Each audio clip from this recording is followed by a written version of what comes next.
Maraming turista ang in-enjoy ang malamig na panahon dito sa Baguio City. Dinayo ang Christmas Village na may iba't ibang atraksyon. Christmas in Japan ang tema kaya may mga anime characters, sakura blossom at snow. Nagsarin ang mga namimili sa night market. Mga damit panlamig ang puntirya ng ibang namimili. Sa balita din, mga nasa 12 degree kaya required na mga jacket. Baka lamigin talaga. Sakto lang, yung price affordable naman.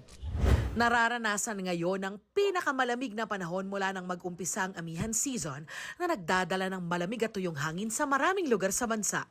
Bumagsak sa 12.6 hanggang 13.6 degrees Celsius ang temperatura rito nitong nagdaang weekend. Malamig.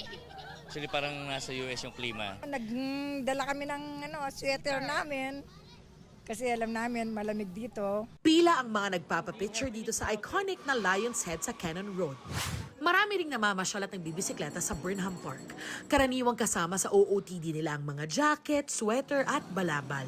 Yan ay kahit sarado pa rin ang Burnham Lake na sumasailalim sa rehabilitasyon. Mabenta ang strawberry taho na bukod sa masarap ay pampainit din sa pakiramdam.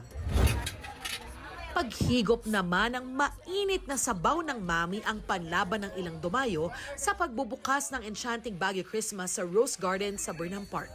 Sarap nito, Brad, oh. Wow. Ha? Okay to, man.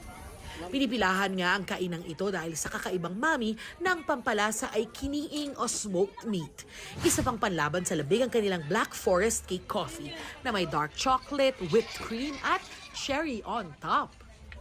Sabi ng Pag-asa, simula pa lang ito ng malamig na panahon. Asahan daw na mas bababa pa ang temperatura at lalo pang lalamig sa mga susunod na araw. Around between 11.4 to 14.3 po yung lowest temperature na forecasted ng Pag-asa ngayong December.